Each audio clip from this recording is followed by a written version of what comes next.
మనకేదైనా సినిమా నచ్చిందంటే అందులో డైలాగ్స్ గుర్తుంటాయి, లేకపోతే హీరోస్ గుర్తుంటారు. కానీ కొన్ని సినిమాలకు మాత్రం పాటల ద్వారా ఆ సినిమా మనకి ఎప్పటికీ గుర్తుంటుంది.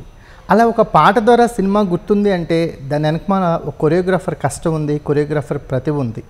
అలాంటి ఎన్నో పాటలతో తెలుగు ఇండస్ట్రీకి ఇప్పుడిప్పుడే దగ్గర అవుతూ తనకంటూ ఒక ఇమేజ్ని క్రియేట్ చేసుకుంటున్న విజయ్ ఇప్పుడు మనతో ఉన్నారు. హాయ్ అండి. హాయ్. నెక్లెస్ గొలుసు అనే ఒక పాట ఇండస్ట్రీలో మిమ్మల్ని అలా అలా అలా అలా తీసుకెళ్తూ ఉంది. సో ఏంటి అసలు మీ ప్రయాణం ఏంటి? అసలు కొరియోగ్రాఫర్గా ఎక్కడి నుంచి మొదలయ్యారు? ఇప్పుడు ఊ అంటావా ఊ అంటావా అనే ఒక స్టెప్ అసలు ఇన్స్టాగ్రామ్స్లో కానీ లేకపోతే ఎక్కడ డిజిటల్ ప్లాట్ఫామ్లో చూసినా ఎవరో ఒకళ్ళు రోజుకు కనీసం ఒక 100 మంది దాని మీద రీల్స్ చేస్తూనే ఉన్నారు. ఏంటి విజయ్ నీ జర్నీ గురించి కొంచెం? డెఫినెట్లీ అండి. యాక్చువల్లీ నేను ఇక్కడ హైదరాబాద్కి వచ్చింది వేరే వర్క్ చేయడానికి. ఏ వర్క్? నేను మేస్త్రి వర్క్ చేయడానికి వచ్చాను అనమాట. సో మేస్త్రి వర్క్ చేసుకుంటూ ఏంటంటే నార్మల్గా ఊర్లో ఉండేటప్పుడు వినాయక చవితి వచ్చిందంటే ఫస్ట్ నన్ను విజయ్ ఎక్కడ డాన్స్ చేయాలి, విజయ్ ఎక్కడ డాన్స్ చేయాలి, లోకల్ చిరు. యా. సో అలా అక్కడ నుంచి స్టార్ట్ అయింది అనమాట. దానికి బిఫోర్ ఏంటంటే చిరంజీవి గారు అంటే చాలా ఇష్టం అండి. సో చిరంజీవి గారి సినిమాలు చూసుకుంటూ ఇందిరా సినిమా 22 times చూసానండి. కేవలం ఓన్లీ ఒక్క సాంగ్ కోసం, దాయి దాయిదమ్మ. సో ఆ సాంగ్ చూసుకుంటూ అది చూడడం, ఇంటికి వచ్చి ప్రాక్టీస్ చేయడం, ఒక్కోసారి స్కూల్ అని చెప్పేసి థియేటర్కి వెళ్ళిపోవడం. సో థియేటర్ అమ్మమ్మ ఎంతో కొంత ఇస్తే థియేటర్లో ఉండే వాళ్ళకి అన్న నేను సాంగ్ చూసి వస్తా, ఈ 1 రూపీ పెట్టుకో అన్న అని ఇచ్చేసి థియేటర్లోకి వెళ్ళడం. సో ఓన్లీ సాంగ్ కోసం అలా బిట్లుగా చుట్టం అప్పుడే అలవాటైంది. సో అక్కడ నుంచి ఏంటంటే ఇక్కడ హైదరాబాద్కి వర్క్ చేయడానికి వచ్చామన్నమాట. సో చేస్తూ ఏంటంటే మా మాస్టర్ పరిచయం అయ్యారండి, Ajaz master. So Ajaz master పరిచయం అవ్వడం, నేను క్లాస్లో నన్ను అంటే ఫీజు కూడా తీసుకోలేదు నాకు.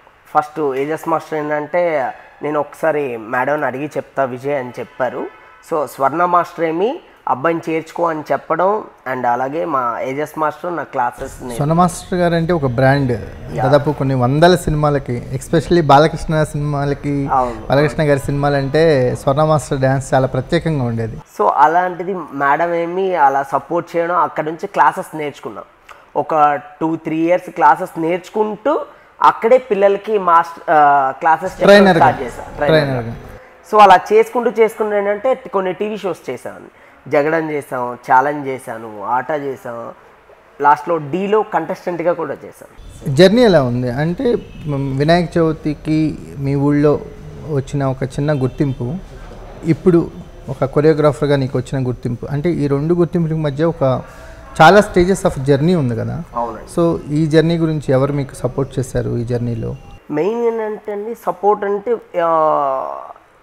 ఫ్రాంక్గా చెప్పాలంటే ఎవరు ఎక్కువగా సపోర్ట్ ఏం లేదండి.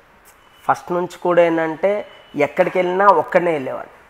నార్మల్గా నేను సికింద్రాబాద్లో ఉండేటప్పుడు వీక్లీ 30 rupees ఇచ్చేవారు ఇంట్లో. అమ్మమ్మ వీక్లీ 30 rupees ఇస్తే ఎవ్రీడే ఛార్జీలు పెట్టుకునేవాడు. ఒక 5 daysకి ఏంటంటే మండే టు ఫ్రైడే వరకు క్లాసెస్ ఉండేవి. సో ఈ 5 daysకి ఎక్కడైనా అంటే ఏదైనా బస్ దిగేటప్పుడు ఏమైనా కొనుక్కుందాం అనుకున్నా లగ్జరీ లేదు. అంటే కొనుక్కుందాం అంటే అయ్యో మళ్ళీ కొనుక్కుంటే డబ్బులు అయిపోతే మళ్ళీ రేపు క్లాస్కి వెళ్ళలేను. సో అంత ఇదిగా ఉండేవాడిని. సో అలాంటిది ఏంటంటే డైలీ క్లాసెస్, ఒక్కొక్కసారి ఏంటంటే మనీ లేకపోతే సికింద్రాబాద్ నుంచి గణపతి కాంప్లెక్స్ దాకా నడుచుకుంటూ వెళ్ళేవాడిని. సో అలా నడుచుకుంటూ వెళ్తూ క్లాసెస్ చేసుకుంటూ చాలా కొంతమంది పెద్ద డైరెక్టర్స్ వాళ్ళ సన్కి, ఇలా ప్రొడ్యూసర్ వాళ్ళ అబ్బాయిలకి ఇలా క్లాసెస్ చెప్పేవాడు. సో అలా సపోర్ట్ చేస్తూ అమ్మమ్మ బాగా సపోర్ట్ చేశారు. ఎక్కడ బ్రేక్ అంటే డ్యాన్స్ నేర్చుకోవటం దగ్గర నుంచి డ్యాన్స్ చేస్తూ ₹1 ఎర్న్ చేయటం ఎక్కడ మొదలైంది? ఫస్ట్ క్లాసెస్ వల్లే అండి. క్లాసెస్ వల్లే వచ్చిందన్నమాట. ఫస్ట్ నేను ఇలా క్లాసెస్ ఇన్స్టిట్యూట్లో చెప్తూ సడన్గా మా మాస్టర్ ఏంటంటే ఒక క్లాస్ ఇప్పించారనమాట, ఒక పర్సనల్ క్లాస్. సో ఆ క్లాసెస్ చెప్తూ అలా ప్రైవేట్ క్లాస్ ఒకటి ఇప్పించారనమాట. సో ఆ క్లాసెస్ ద్వారా అక్కడ నుంచి అలా నేర్పిస్తూ అలా ముందుకెళ్ళేవాడిని. కెమెరా ఎప్పుడు ఫేస్ చేస్తావు? నేను D2లో చిల్డ్రన్స్ రౌండ్లో నేను చేశానండి. యాక్చువల్లీ ఫస్ట్ D1 చూసినప్పుడు టీవీలో చూసేవాడిని, చూసి మనం కూడా చేయాలి, ఎప్పుడైనా చేయాలి అని అనుకునేవాడిని. బట్ D2కి నేను చిల్డ్రన్స్ రౌండ్లో చేయడం జరిగింది అనమాట. అదే నా లైఫ్లో ఫస్ట్ టైం అనమాట. సోలో పర్ఫార్మెన్స్ ఇప్పుడు సోలో D6కి కంటెస్టెంట్గా చేశానండి. D6లో వైల్డ్ కార్డ్ ఎంట్రీలో వెళ్ళాను, సెమీఫైనల్ దాకా వెళ్ళాను. ఎలా ఉంటుంది అక్కడ ఇప్పుడు షోస్? డి అనేది మోస్ట్ పాపులర్ షో. సో అక్కడి నుంచి చాలామంది డ్యాన్సర్స్ పరిచయం అవుతున్నారు, వాళ్ళు ఆ వేదిక మీద నుంచే ఫేమ్ అవుతున్నారు కదా. ఎలా ఉంటుంది అసలు ఆ షో? నువ్వు పార్టిసిపెంట్గా ఉన్నావు కదా, అక్కడ వైబ్స్ ఎలా ఉంటుంది? డెఫినెట్గా అందరికీ చాలామందికి లైఫ్ ఇచ్చిందండి డి. సో ఈవెన్ శేఖర్ మాస్టర్ అవని, గణేష్ మాస్టర్ అవని, and Jani master, Rakshit master, ఇలా చాలామందికి ఏంటంటే లైఫ్ ఇచ్చింది. సో మనం కష్టపడితే డెఫినెట్గా ముందుకెళ్తామండి. సో అలాగే అక్కడ హార్డ్ వర్క్ చేసేవాళ్ళు ఇప్పుడు ప్రజెంట్ చాలామంది వరకు బయటపడ్డారు. ఏమైనా D10 రాజు అయినా ఇలా చాలామంది బయటపడ్డారు. అదేంటంటే మన కష్టమే, మనం ఎంత కష్టపడితే అంతే ముందుకెళ్తాం. సో నేను కొంచెం అలా కష్టపడ్డాను కాబట్టి కొంచెం D6 దాకా సెమీఫైనల్ దాకా వెళ్ళాను. తర్వాత D వైపు వెళ్ళలేదండి, నేను సినిమాకి వచ్చేసాను అనమాట. నాకు ఫస్ట్ ఎంకరేజ్మెంట్ చేసింది ఏంటంటే రామ్ గారు అండి. అంటే నేను 2014 ఈ టైంలో ఏంటంటే చిన్న వీడియోస్ షూట్ చేసుకుంటూ పెట్టేవాడిని అనమాట, యూట్యూబ్లో పెట్టేవాడిని.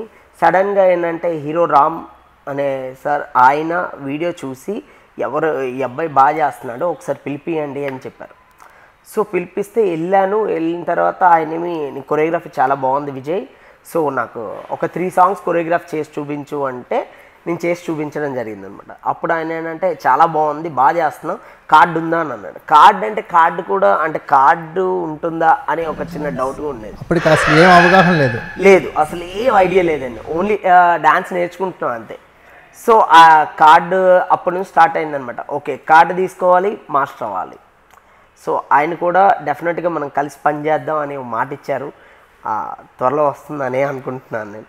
ఒక బెస్ట్ మూమెంట్ అనుకోవచ్చు. నాకు మీరు చెప్తుంటేనే అర్థమైంది, హీరో పిలిచి నీ కొరియోగ్రఫీ బాగుంది, కార్డు ఉంది అని అడగటం నీ మీద నీకు నమ్మకాన్ని పెంచిన సందర్భం అదే ఉంటుంది. అవునండి, అవును. నా లైఫ్లో అంటే నేను ఎప్పటికీ నా లైఫ్ లాంగ్ మెమొరబుల్ మూమెంట్ అది. ఎందుకంటే నేను అసలు ఎప్పుడు ఎక్స్పెక్ట్ చేయలే, అంటే ఓన్లీ డాన్స్ నేర్చుకోవాలి అనుకునేవాడిని.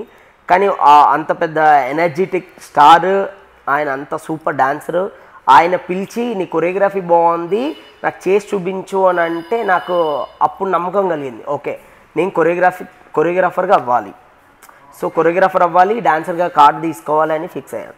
సో అక్కడి నుంచి స్టార్ట్ అయింది అనమాట జర్నీ. నెక్లెస్ గోల్స్ దగ్గర ఒక చిన్న లిఫ్ట్ తీసుకుంది. అవునండి. సో ఆ పాట అనేది మోస్ట్ పాపులర్. ఎప్పుడు ఏదో ఒక ఈవెంట్స్లో కానీ ఎక్కడో చోట మనకి టెలివిజన్ షోస్ జరిగిన ఎక్కడో చోట ఆ పాట మనం హమ్ చేస్తూనే ఉంటాము, ఆ పాటకి డ్యాన్స్ కనిపిస్తూనే ఉంటుంది. ఆ పాటతో ఎక్స్పీరియన్స్లు ఏంటి? చాలా మంచి ఎక్స్పీరియన్స్ అండి. ఎందుకంటే అంటే ఒక్క పాటే కాదు, సినిమాలో అన్ని సాంగ్స్ చేసింది నేనే. యాక్చువల్లీ బాగా వచ్చాడు అది కూడా నేను చేసిందే అండి. సో ఏంటంటే మేము ఫస్ట్లో ఏంటంటే నేను కరుణాకర్ గారిని మాట్లాడేటప్పుడు ఆయన స్టోరీ చెప్పినప్పుడు ఇలా ఉంటుంది ఈ సిచ్యువేషన్లో ఈ సాంగ్ వస్తుంది, ఈ సిచ్యువేషన్లో ఈ సాంగ్ వచ్చేటప్పుడు ఏంటంటే మేము యాక్చువల్లీ డాన్సర్స్ కూడా అనుకోలేదు. సో లాస్ట్ మూమెంట్లో కరుణాకర్ గారితో మాట్లాడి డాన్సర్స్ పెడితే ఇంకా బాగుంటుందండి, సాంగ్ అయితే మంచి సాంగు, మంచి ఎనర్జెటిక్ సాంగు. ఆయన కూడా చెప్పారు ఈ సాంగ్ ఖచ్చితంగా 2020లో హిట్ అవుతుందండి, 19లో ఖచ్చితంగా హిట్ అవుతుంది అని చెప్పారు. సో అలాగే మా హోప్ని ఏంటంటే అక్కడి నుంచే స్టార్ట్ అయిందనమాట. సో మాకు నమ్మకం వచ్చింది డెఫినెట్గా. ఏంటంటే రక్షిత్ గారు కూడా చాలా కష్టపడ్డారు అసలు ఆ టైంలో. అసలు ఇక్కడ ఒక 5 days ప్రాక్టీస్ చేసి మళ్ళీ షూట్కి వెళ్ళాక నైట్ షూట్ చేసేవాళ్ళం, డే ప్రాక్టీస్ చేసేవాళ్ళం. సో కంటిన్యూగా 4 songs షూట్ చేయడం జరిగిందండి. సో అక్కడ అండ్ ఇంకోటి ఏంటంటే జూనియర్స్ కూడా లేరు అనమాట. లిమిటెడ్ బడ్జెట్, లిమిటెడ్ రిసోర్స్ చేసినప్పుడు ఎక్కువ కష్టం ఉంటుంది. అవునండి. కానీ దుర్గారావు, పండు వీళ్ళిద్దరూ నీ పాటనికి మంచి ప్రమోటర్స్ అయ్యారు అసలు. బాగా అండి. అండ్ నిజంగా డీలో అది చేయడం అండ్ దుర్గారావు గారు అది చేయడం ఇంకా జనాలకి ఇంకా రీచ్ వెళ్ళిందనమాట. సో ఆఫ్టర్ కలిసారా ఆ పాట చేసిన తర్వాత వాళ్ళని? లేదండి, కలవలేదు. ఎప్పుడు కలవలేదు, ఎవరిని కలవలేదు. బట్ ఏంటంటే చాలాసార్లు వాళ్ళకి ఇలాగే ఇంటర్వ్యూ ద్వారా చాలాసార్లు థ్యాంక్స్ చెప్పుకోవడం జరిగింది. అండ్ ఇప్పుడు కూడా వాళ్ళు కూడా మీకు చాలాసార్లు థ్యాంక్స్ చెప్పారు, ఎందుకంటే ఆ పాట వాళ్ళని ఆ రేంజ్కి తీసుకెళ్ళింది. అంటే వాళ్ళ గేమ్ చేంజర్స్ అంటారు కదా, వాళ్ళ కెరియర్కి మీ పాట గేమ్ చేంజర్. డెఫినెట్గా అసలు చాలా అంటే కొన్ని అవకాశాలు వస్తాయి, ఆ అవకాశం వచ్చేటప్పుడే నిరూపించుకోవాలంటారు. సో అలా వాళ్ళకి అది రావడం, అంత ఇది రావడం అనేది మామూలు విషయం కాదు. చాలామందికి వాళ్ళు అసలు దుర్గారావు అంటే చాలా వరకు తెలుసు, అండ్ పండు కూడా చాలా ఫేమస్ అయ్యాడు ఆ సాంగ్ వల్ల. ఇప్పుడు కొరియోగ్రఫీ విషయానికి వస్తే కాంపిటీషన్ అనేది చాలా హెవీగా ఉంది. ఏదో ఒక కొత్తదనం అనేది కొరియోగ్రాఫర్ నుంచి లేకపోతే ఇండస్ట్రీ వాళ్ళ వైపు చూడటం కష్టం అవుతుంది. ఈ టైంలో విజయ్కున్న స్ట్రెంత్ ఏంటి? అంటే డెఫినెట్గా కొత్తదనం అండి. మనం చేసే ప్రతి మూమెంట్ కూడా కొత్తగా ఉంటేనే జనాలు యాక్సెప్ట్ చేస్తారు. ఈవెన్ ఇప్పుడు నేను మొన్న అదే ఊవంటవ సాంగ్ చేసిన తర్వాత మళ్ళీ హీరోలో ఒక సాంగ్ రిలీజ్ అయింది. అది కూడా అంత ఆకట్టుకుంది అని అంటే బికాజ్ మనం చేసే దాంట్లో కొత్తదనం ఉందని నేను అనుకుంటున్నాను. డెఫినెట్గా అంటే సమంత గారు ఆ వీడియోలో కూడా చెప్పడం జరిగింది, ఈ కొరియోగ్రాఫర్ నేను చంపేసేటట్టున్నాడు. అవునండి. సో అదే అంటున్నాను, ఏంటంటే కొన్ని మూమెంట్స్ కూడా అసలు స్పాట్లో సింగిల్ టేక్ చేశారండి. అసలు ఎలా ఉంది వాళ్ళతో ఎక్స్పీరియన్స్? అంటే బిగ్గెస్ట్ క్యాన్వాస్ సుకుమార్ గారు, అల్లు అర్జున్, సమంత లాంటి ఒక స్టార్స్తో వర్క్ చేయటం సూపర్ హ్యాపీ అండి. అసలు నేను ఎక్స్పెక్ట్ చేయలేదు. ఫస్ట్ థింగ్ ఏంటంటే నార్మల్గా నేను కొన్ని డైరెక్టర్లు అండ్ కో డైరెక్టర్స్కి నా ప్రొఫైల్ పంపించేవాడిని. సో అలా ఫస్ట్ పవన్ గారికి పంపించిన తర్వాత, కో డైరెక్టర్ పవన్ గారికి పంపించిన తర్వాత ఆయనేమి బన్నీ గారికి చూపించడం, బన్నీ గారు చూసిన వెంటనే అబ్బాయి ఎవరో బాగా చేస్తున్నారు పిలిపియండి అని అంటే, నేను సడన్గా బన్నీ గారి దగ్గరికి వెళ్ళేసరికి ఎదురుగానే మాట్లాడుతున్నాను కానీ నాకేమో అర్థమయ్యేది కాదు. అంటే బన్నీ గారితో నేను మాట్లాడింది అంటే ఎప్పుడు కూడా వెళ్ళి కలవలేదండి. సో అలాంటిది అంత ఐకాన్ స్టార్ నన్ను అక్కడ నుంచి కాల్ రావడం చాలా హ్యాపీ అనిపించింది. కట్ చేస్తే ఆయన సాంగ్ ఇవ్వడం, ఆ సాంగ్ ఏమి ఈ సాంగ్ సిచ్యువేషన్ ఇలా ఉంటుంది, ఇది ఉంటుంది సాంగ్, ఇలా నాకు స్టెప్స్ ఇలా కావాలి, ఇలా అలా అని చెప్తే, సో నాకు ఆ సాంగ్ ఇవ్వడం, నాకు 10:30కి అలా సాంగ్ ఇస్తే 11 నుంచి నైట్ 3 దాకా కంపోజ్ చేసాం. సో మళ్ళీ మార్నింగ్ ఒక 6 o'clock వచ్చి మళ్ళీ కంపోజ్ చేసాం. సో ఇలా కంపోజ్ చేస్తూ ఏంటంటే పంపించిన తర్వాత ఒక 2 days వరకు కాల్ రాలేదండి. నేను అంటే అనుకున్నా ఏంటి కాల్ రాలేదు అసలు, హోల్డ్లో పడిపోయిందా? యా, అంటే నేను చేసింది కరెక్ట్గానే ఉందా, నేను కరెక్ట్గానే చేశానా లేదా, అంటే ఈవెన్ వేరే మాస్టర్లు కూడా ఈ సాంగ్ ఇవ్వడం జరిగింది. సో అలా సడన్గా అంటే నేను కరెక్ట్గా చేశానా, రీచ్ అయ్యానా, ఇంకా చేసి ఉండొచ్చేమో అని అనుకున్నాను. కట్ చేస్తే ఒక 2 days తర్వాత సడన్గా రాజశేఖర్ రెడ్డి గారు అని బన్నీ గారు కో డైరెక్టర్ అనమాట, ఆయన కాల్ చేసి విజయ్ ఇలా బన్నీ గారు సెట్కి రమ్మని చెప్పారండి, స్టూడియోకి రమ్మన్నారు అంటే అసలు చిన్న బ్లాంక్ షాక్లో ఉన్నా అనమాట. సో అక్కడ నుంచి బన్నీ గారి దగ్గరికి వెళ్ళిన తర్వాత ఒక 10 minutes మా కొలీగ్స్, నా అసిస్టెంట్స్ వీళ్ళందరూ వెయిట్ చేస్తున్నాం అనమాట, ఏంటి పరిస్థితి అంటే ఎందుకు పిలిచారు అని. సో కట్ చేస్తే బన్నీ గారు వచ్చారు. వచ్చిన వెంటనే చిన్న స్మైల్ ఇచ్చి షేక్ హ్యాండ్ ఇచ్చి చింపేసామని అన్నారు. నాకైతే అసలు చాలా చాలా హ్యాపీ అనిపించింది. అంటే ఆ సాంగ్ చూస్తుంటే మూమెంట్స్ ఓకే, మూమెంట్స్ వరకు నువ్వు ఎక్స్ట్రాడినరీ మూమెంట్స్, ఒక యాటిట్యూడ్ తీసుకొచ్చు. సమంత గారి ఆవిడ నడక, చూపు, ఎవ్రీథింగ్, అంటే మీ కంట్రిబ్యూషన్ కూడా 100% యాటిట్యూడ్లో ఉందని నేను అనుకుంటున్నాను. 100%. ఎందుకంటే ఈవెన్ ఆయనకి కొన్ని మూమెంట్స్ అయితే స్పాట్లో కంపోజ్ చేసి కూడా ఇచ్చాను అనమాట. అంటే కొన్ని మూమెంట్స్ ఇంకేదైనా చేద్దామని అంటే ఇమ్మీడియట్లీ అక్కడికక్కడే కంపోజ్ చేసి ఇవ్వడం జరిగింది. సో అలా ఏంటంటే ఒక మూమెంట్ ఒకటి ఉంటుంది, లెగ్ అలా బ్యాక్ అని ఆయన సిగరెట్ ఇలా యాటిట్యూడ్తో ఆయన చేస్తుంటే అసలు సింగిల్ టేక్లో చేశారండి. అది అంటే ప్రతిదీ కూడా ఏంటంటే ఆయన చూడడం, టేక్, అంతే.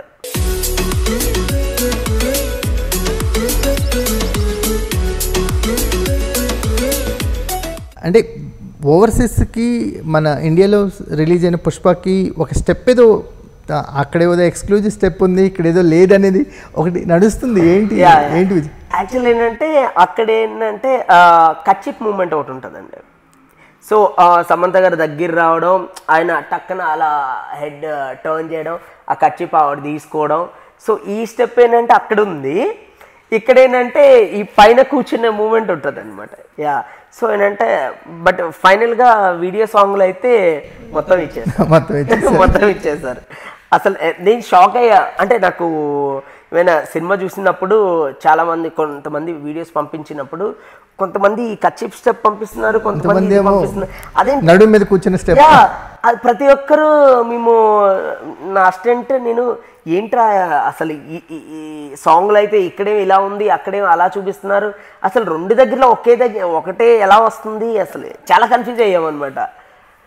సో చాలా వరకు ఏంటంటే మళ్ళీ తర్వాత క్లారిటీ వచ్చింది.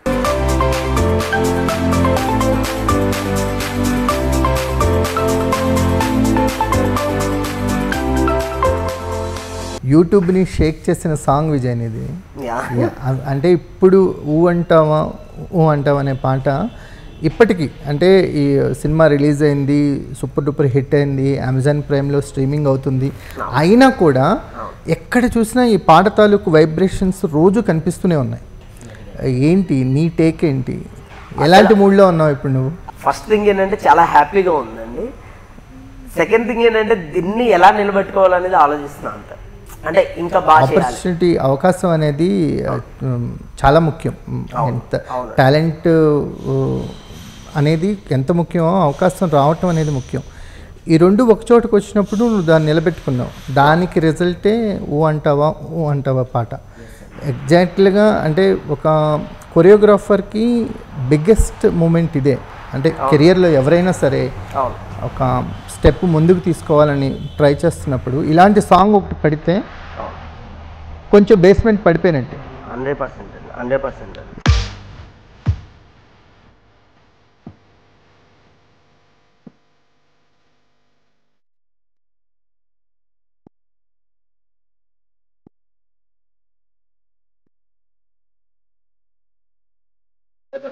సాంగ్ మొత్తం కంపోజిషన్ అయిపోయిన తర్వాత సుకుమార్ గారు కానీ, సమంత గారు కానీ, అల్లు అర్జున్ కానీ వాళ్ళ దగ్గర నుంచి ఎలాంటి రియాక్షన్స్ అందుకున్నావు? సినిమా రిలీజ్ అయిన తర్వాత వాళ్ళ మైత్రి మూవీస్ నుంచి కానీ ఏం జరుగుతుంది మీకు?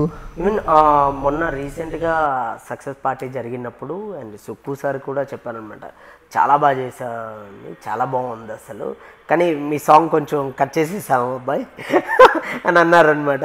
సార్ మనకి సినిమా ఇంపార్టెంట్ కదా సార్ అంటే, సో ఆయన కూడా చాలా అప్రిషియేట్ చేశారు అసలు సుక్కు సార్, చాలా బాగా చేసావు అసలు, గుడ్ అని అన్నారు. అండ్ అలాగే నెక్స్ట్ బాగా చేద్దాం, దీనికన్నా ఇంకా బాగా చేద్దాం అని అన్నారు. చాలా హ్యాపీ అనిపించా. అండ్ ఈవెన్ అల్లు అర్జున్ గారు కూడా అసలు అలా చేసుకొని గుడ్ ఎంజాయ్ చేస్తున్నావు, బాగా ఎంజాయ్ చేస్తున్నావు అని చెప్పి చాలా అప్రిషియేట్ చేశారనమాట. బాగా చేద్దాం అసలు. సమంత గారికి ఈ kind of song first time. అవునండి, ట్రూ. ఇప్పటి వరకు ఆవిడకుండే ఇమేజ్ వేరు. అవును, ఈ సాంగ్ అసలు ఓవర్ మాస్, వేరే లెవెల్ అసలు. అంటే కింగ్ ఆఫ్ మాస్ సాంగ్స్ అనుకోవచ్చా? అవును, ఖచ్చితంగా ట్రూ అండి. ఎందుకంటే నేను జబ్బల్పూర్లో నార్మల్గా నేను మధ్యప్రదేశ్లో షూట్లో ఉన్నాను అనమాట. ఈ సినిమా రిలీజ్ అయ్యేటప్పుడు అక్కడే ఉన్నాను. సో నేను అలా మా పలాస హీరో రక్షిత్ గారు మేమందరం కలిసి సినిమాకి వెళ్ళాం. సో అక్కడ కూడా తెలుగులో అక్కడ కూడా అరుస్తున్నారండి, జబ్బల్పూర్లో మధ్యప్రదేశ్లో. సో అక్కడ కూడా అరుస్తున్నారనమాట, అంత మంచి రెస్పాన్స్ వచ్చింది.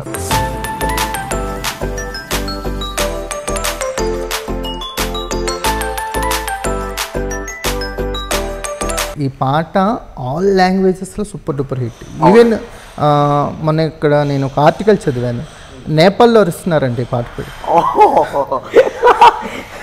సూపర్ అసలు. మధ్యప్రదేశ్ సంగీత దేవుడెరుగు, నేపాల్లో అరుస్తున్నారంట.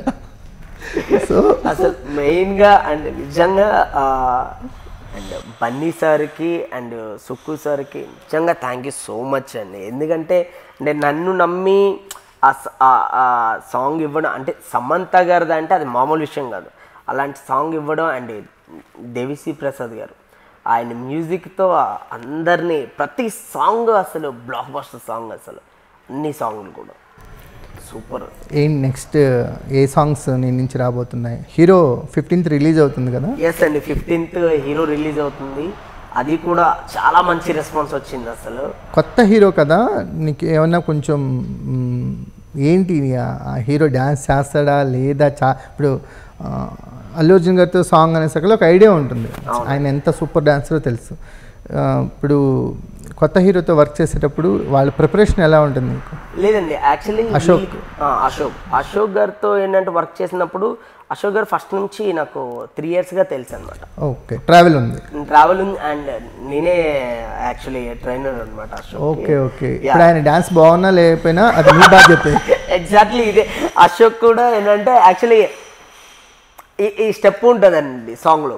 సో అలా ఆ టంగ్ పెట్టేటప్పుడు ఇప్పటిదాకా మహేష్ గారు అని, కృష్ణ సార్ అని, ఇలా క్లాస్ టచ్ ఉంది వీళ్ళు దాన్ని ఇప్పటిదాకా ఎవ్వరు ఆ టంగ్ ఫోల్డ్ చేసుకుంటే ఎవ్వరూ ఇప్పటిదాకా ఏ దాంట్లో చేయలేదు. సో ఫస్ట్ టైం ఈయన అది చేస్తే ఎలా ఉంటుంది, నన్ను షూట్లో నన్ను ఇది బాగున్నా బాగాలేకపోయినా ఇంకా నువ్వే విజయ్ అని అన్నారు. నిధి మంచి డాన్సర్ కదా? నిధి మంచి డాన్సర్ అండి. నిధి గారు కూడా మంచి డాన్సర్. ఇప్పుడు నెక్స్ట్ సాంగ్ వస్తుంది, ఆవిడ కూడా అసలు ఇరగదీసేశారు అసలు. సో అలా ఈవెన్ శ్రీరామ్ ఆదిత్య గారు కూడా అసలు చాలా సపోర్ట్ చేశారండి. అండ్ ఈవెన్ నాకు పుష్ప సాంగ్ రాకపోయిన బిఫోరే ఈ సాంగ్ చేశాను. యాక్చువల్లీ 100 డాన్సర్స్ నా మీద ఆ నమ్మకంతో ఇవ్వడం అనేది చాలా అసలు సూపర్. అసలు అశోక్ చెప్పడం, అశోక్ నుంచి శ్రీరామ్ ఆదిత్య గారు అలా అవకాశం ఇవ్వడం చాలా హ్యాపీ అనిపించింది.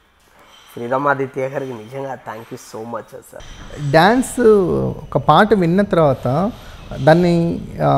దీన్ని ఫ్లో సెట్స్ వేద్దామా, లేకపోతే రియల్ లొకేషన్స్కి వెళ్దామా, లేకపోతే ఎలా డిసైడ్ అవుతావు విజయ్ నువ్వు ఆ సాంగ్ విన్న తర్వాత? అంటే సాంగ్ బట్టి ఉంటుందండి. ఇప్పుడు ఈవెన్ దాని బిఫోర్ సిచ్యువేషన్ ఏంటి, కథతో ట్రావెల్ అవుతాం. ఈవెన్ ఇప్పుడు యాక్చువల్లీ ఓన్లీ ఇప్పుడు ఊ అంటవ సాంగ్కి స్టెప్స్ చేయాలంటే చాలా ఉందండి, చాలా స్కోప్ ఉంది. కానీ ఎక్కడ కూడా గ్రేస్గా వెళ్ళిపోయింది సాంగ్. అవునండి. ఈవెన్ బన్నీ గారు కూడా ఏంటంటే మేము ఏదైనా హెవీగా మూమెంట్ చేసినా కూడా మనం క్యారెక్టర్ నుంచి బయట రాకూడదు అని చెప్పేవారు. అంటే ప్రతిదీ కూడా ఏంటంటే క్యారెక్టర్ ఈజ్ చాలా ఇంపార్టెంట్. సో ఆయన ఇచ్చే ఎక్స్ప్రెషన్ కూడా చిన్న మూమెంట్లో కూడా దాంట్లో క్యారెక్టర్లోనే చేద్దామని. సో మేము ఒక మూమెంట్ చేసినప్పుడు ఏంటంటే ఈ షోల్డర్ లిఫ్ట్ చేసి ప్రాక్టీస్ చేసేటప్పుడు కూడా అలాగే చేశారండి అసలు బన్నీ గారు. వెరీ డిఫికల్ట్ అసలు ఆయన మేము ప్రాక్టీస్ చేసినప్పుడే మాకే చాలాసార్లు ఇది పెయిన్ వచ్చేది. ఆయన సినిమా మొత్తం అది క్యారీ చేయడం అనేది సూపర్ అసలు. కొన్ని సినిమాలు ఉంటాయి విజయ్, ఇప్పుడు రౌడీ బేబీ కావచ్చు, సినిమా రిజల్ట్ విషయం పక్కన పెడితే ఆ సాంగ్ అనేది super duper hit rowdy baby. కొన్ని ఇప్పుడు సాంగ్స్ అనేవి సినిమాని ప్రజల్లోకి అంటే ఆడియన్స్లోకి తీసుకెళ్ళడానికి ఫస్ట్ సాంగ్సే కారణం అవుతుంది. సాంగ్స్ బాగున్నాయి, కొరియోగ్రఫీ బాగుంది, సో ఆ సినిమా మీద ప్రైమరీ ఇంట్రెస్ట్ సాంగ్స్ వల్ల కలుగుతుంది. కొరియోగ్రాఫర్స్కి ఈ విషయంలో బాధ్యత ఎక్కువ ఉందనిపిస్తుంది నాకు. 100% ఉందండి. ఎందుకంటే ఇప్పుడు ఏంటంటే సాంగ్ ఒకటి బాగుంది అని అంటే ఆ సాంగ్ని జనాల్లోకి రీచ్ అవ్వాలి. ఇప్పుడున్న ట్రెండింగ్లో జనాలకి ఏంటంటే ఇన్స్టాగ్రామ్ అవ్వని, ఫేస్బుక్ అవని, ఇంకా చాలా ఉన్నాయి. సో ఏంటంటే ఈ రీల్స్లోకి ఇంకా వెళ్ళాలి అని అంటే జనాలకి ఎక్కువ రీచ్ అయ్యేది అక్కడే. ఏదో ఒక యూనిక్ స్టెప్ ఉంటే తప్ప వాళ్ళు అట్రాక్ట్ అవ్వరు. అవునండి. ఈవెన్ మీరు చెప్పినట్టు రౌడీ బేబీ సాంగ్లో ప్రతి స్టెప్ కూడా ఇంకా ప్రభు మాస్టర్ చేశారంటే ఇంకా అది మాట్లాడాల్సిన అవసరం లేదు అసలు. ప్రభు మాస్టర్ టేకింగ్ చేశారు, జానీ మాస్టర్ కంపోజ్ చేశారు. అది సో నీ ఫేవరెట్ కొరియోగ్రాఫర్ అంటే ఏదైనా ఒక రేస్లో ఒక ఫీల్డ్లోకి ఎంటర్ అయినప్పుడు సో నేను వాళ్ళలాగా అక్కడికి రీచ్ అవ్వాలి అనేది ఏదో ఒక టార్గెట్ లేకపోతే మనకు ఒక ఎయిమ్ ఉంటుంది కదా, ఏంటి విజయ్ నీకు? నాకు ఇన్స్పిరేషన్ అంటే ప్రభు మాస్టర్ అండి. ప్రభు మాస్టర్ మీన్ లారెన్స్ మాస్టర్. అంటే ఇక్కడ మన లారెన్స్ మాస్టర్ అంటే డైరెక్షన్లోకి వచ్చేస్తామండి. లేదండి, స్టార్టింగ్లో నీకు ఇష్టమైన 2 కొరియోగ్రాఫర్స్ డైరెక్టర్ అయిపోయారు. అవునవునండి. లేదండి, అలాంటి ఆలోచనలు ఏం లేవు. ప్రస్తుతానికి అయితే కొరియోగ్రాఫర్గా మంచి పేరు సంపాదించుకోవాలి, అది మాత్రం. ఇక్కడ మన తెలుగు మాస్టర్లు అయితే డెఫినెట్గా మన శేఖర్ మాస్టర్, జానీ మాస్టర్ అంటే చాలా ఇష్టం అండి.